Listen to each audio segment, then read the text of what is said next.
रिश्ते किताब की तरह होते हैं और गलती एक पन्ने की तरह। कभी गलती हो जाते तो एक पन्ना फाड़ देना, पर एक पन्ने के लिए पूरी किताब मत खो देना।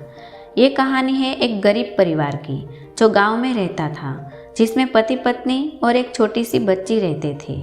आर्थिक तंगी की वजह से वो लोग बहुत परेशान थे। पति की नौकरी नहीं लग पा रही थी, वह जॉब के लिए कोशिश कर रहा था। एक दिन का खाना खाने के बाद अगले दिन के खाने का इंतजाम भी बड़ी मुश्किल से हो पाता था। छोटी बच्ची अपनी सहेलियों को देखकर अपने पापा से पूछती थी कि पापा, हमारी स्थिति कब सही होगी। जब भी बच्ची ये सवाल करती, उसके पिता उसका हौसला बढ़ाने के लिए एक बड़ा पहाड़ दिखाकर कहते थे, वो जो पहाड़ दिख रहा है ना, वहाँ भगवान रहते हैं, उनसे प्रार्थना करो, सब सही हो जाएगा। लड़की प्रार्थना भी किया करती थी और रोज़ भगवान से कहती थी, भगवान मेरे पापा को एक नौकरी दिला दीजिए। कुछ समय बाद उसकी प्रार्थना भगवान ने सुन ली और उसके पापा की नौकरी सेना में लग गई। सब कुछ सही हो जाएगा। कुछ समय बाद दूसरे राज्य ने इस राज्य पर आक्रमण कर दिया। सैनिक पिता थे, अब उनको युद्ध लड़ने जाना था अपने परिवार के पार के साथ।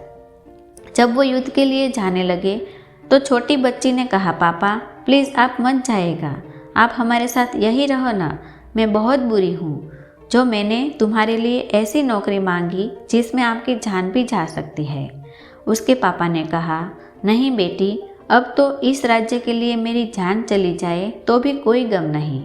उसके पिता ये सब कह रहे थे और बेटी रो रही थी। पापा मेरे लिए बस एक काम कर देना, मेरी एक चिट्ठी उस भगवान को दे देना जो उस पहाड़ पर रहते हैं। उसके पिता मुस्कुराए और ये सोच रहे थे कि सच में ये मेरी बेटी मान गई है कि उस पहाड़ पर भगवान रहते हैं। उसने कहा, ठीक है, मैं दे दूंगा, और चिट्ठी बैग में रखी और वहाँ से रवाना हो गया। अपने साथ के सैनिकों से मिला और टुकड़ी पहाड़ की ओर बढ़ने लगी।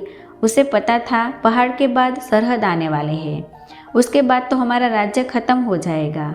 उस पहाड़ पर एक आखिरी पोस्ट ऑफिस था। वह जो लेटर बॉक्स होता है, उसमें चिट्ठी डाल दी और उस पर अपने हाथों से लिख दिया, बेटी मुझे माफ़ करना, उस पहाड़ पर कोई भगवान नहीं रहते हैं, वो तो मैंने बस तुम्हारा हौसला बढ़ाने के लिए ये सब कहा था। बहुत दिन तक युद्ध चला। एक एक करके सैनिक मारे जाने लगे। आखिरी में गांव में पता चला वो टुकड़ी खत्म हो चुकी थी जिसमें उसका पिता था। घर में मातम छाया हुआ था, दुख का माहौल था। काफ़ी समय बाद एक व्यक्ति ने दरवाज़ा खटखटाया। वह थका हुआ, कपड़े फटे हुए थे, ऐसा लग रहा था कि उसे किसी ने बहुत मारा हो। बच्ची ने दरवाज़ा खोला और पापा को देखा तो उनकी गले लग गई। और पापा आप लौट आए। उस सैनिक को दूसरे राज्य के सैनिकों ने बंदी बना लिया था। किसी तरह वो वहाँ से जान बचाकर भाग आया था। बाप, बेटी और पत्नी तीनों मिल ही रहे थे कि तभी वहाँ तीसरा व्यक्ति आया, डाकिया। बोला, माफ़ करना, पहाड़ पर युद्ध चल रहा था, उसकी चिट्ठी नहीं ले पाया। और वही चिट्ठी जो इसने उस लेटर बॉक्स में डाली थी उसे दे दी और चला गया। पिता ने सोचा, आखिर क्या लिखा है इस चिट्ठी में, एक बार खोलकर देखता हूँ। जैसे ही उसने चिट्ठी खोली, उसके आंसू छलक उठे। उसमें लिखा था, हे भगवान, मेरे पिता को युद्ध से सही सलामत वापस भेज देना। छोटी सी कहानी है लेकिन बहुत कुछ सिखाती है। जिंदगी में विश्वास है तो आपकी दुआ कबूल होगी। ऊपर वाला आपकी भी सुनेगा। अगर आपने दिल से कुछ मांगा है तो आपको ज़रूर मिलेगा। बस आपके फेथ में, बिलीव में कभी कमी नहीं आनी चाहिए। ऊपर वाला आपके भाव का भूखा है। अगर आपके भाव सच्चे हैं तो वो आपको मिलके ही रहेगा, चाहे कितना भी वक्त लग जाए। अपने विश्वास को कभी टूटने मत देना।